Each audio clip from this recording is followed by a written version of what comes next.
dowladda Itoobiya ayaa gebi ahaanba ka laabatay saamigii ay ku lahayd mashruuca maalgashi ee shirkadda Imaaraatiga ee DP World kula wareegtay marsada magaalada Berbera ee Somaliland. Diblomaasiyiin ku sugan dalka iyo dibaddiisa oo u dhundaloolo arrimahan ayaa tibaaxay in dowladda Itoobiya ay gebi ahaanba ka noqotay saamigii ahaa boqolkiiba 19, isla markaana ay la baxday saamigaas ay ku lahayd maalgashiga dekedda Berbera, waxaana taas beddelkeeda ay ka doorbiday inay iskugu luwado dhanka iyo dekedaha dalka Jabuuti ee ay hore u isticmaali jirtay iyo dekedo kale oo ay ka qorsheynayso wadamada badaha leh ee Geeska Afrika.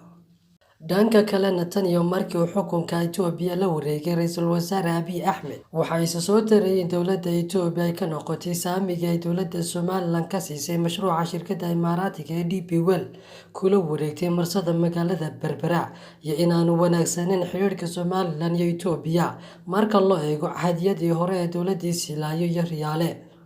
waxaana taa loo nisbeynayaa inay keentay in dowladda Itoobiya ay gebi ahaanba kala baxdo saamigii maalgashi ee marsada Berbera ay ku lahayd ee ahaa boqolkiiba 19.